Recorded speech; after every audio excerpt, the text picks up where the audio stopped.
Selamat datang di E-News Dunia. Irjen Teddy Minahasa ditetapkan sebagai tersangka kasus dugaan jual beli narkoba jenis sabu.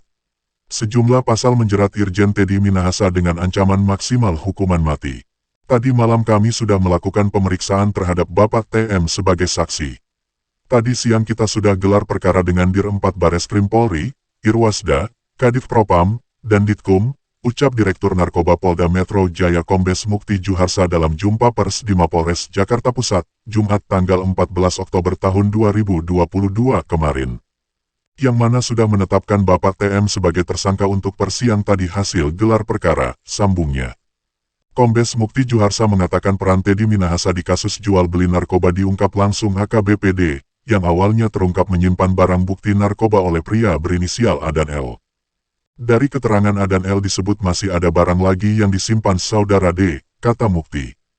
Mukti menyebut akhirnya pihaknya mengejar AKBPD dan mendalami soal peredaran narkoba tersebut. Berdasarkan pengakuan AKBPD, kata Mukti, terungkaplah keterlibatan Irjen Teddy Minahasa dalam kasus narkoba jenis sabu itu. Dari keterangan saudara D gunakan saudara A sebagai penghubung antara saudara D dan saudara L. Dari keterangan saudara D dan L, menyebutkan adanya keterlibatan Irjen Pol TM Teddy Minahasa selaku Kapolda Sumbar, ucapnya.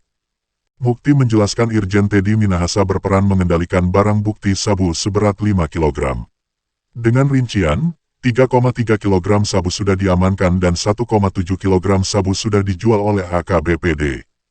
Kapolda Sumbar sebagai pengendali barang bukti 5 kg sabu dari Sumbar, di mana telah menjadi 3,3 kg barang bukti sabu yang kita amankan dan 1,7 kg sabu yang sudah dijual oleh saudara dengan yang sudah kita tahan dan diedarkan di Kampung Bahari, ucapnya. Atas peran dan sejumlah barang bukti, Irjen Teddy Minahasa ditetapkan sebagai tersangka dugaan jual beli narkoba. Teddy terancam hukuman mati.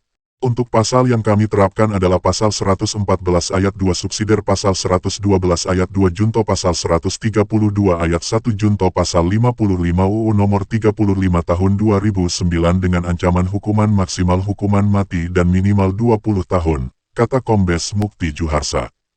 Pasal 114 ayat 2, dalam hal perbuatan menawarkan untuk dijual, menjual, membeli, menjadi perantara dalam jual beli, menukar, menyerahkan, atau menerima narkotika golongan I sebagaimana dimaksud pada ayat 1, yang dalam bentuk tanaman beratnya melebihi 1 kg atau melebihi 5 batang pohon atau dalam bentuk bukan tanaman beratnya 5 gram, pelaku dipidana dengan pidana mati, pidana penjara seumur hidup, atau pidana penjara paling singkat 6 tahun dan paling lama 20 tahun dan pidana denda maksimum sebagaimana dimaksud pada ayat 1 ditambah sepertiga.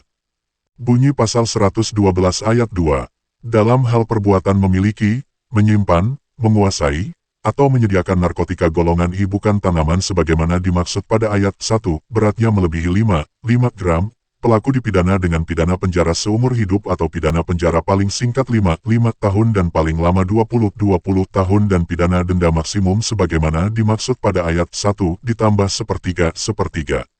Bunyi pasal 132 ayat 1. Percobaan atau permufakatan jahat untuk melakukan tindak pidana narkotika dan prekursor narkotika sebagaimana dimaksud dalam pasal 111, pasal 112, pasal 113, pasal 114, pasal 115, pasal 116, pasal 117, pasal 118, pasal 119, pasal 120, pasal 121, pasal 122, pasal 123, pasal 124, pasal 125, pasal 126, dan pasal 129, pelakunya dipidana dengan pidana penjara yang sama sesuai dengan ketentuan sebagaimana dimaksud dalam pasal-pasal tersebut. Demikian laporan dari reporter E-News.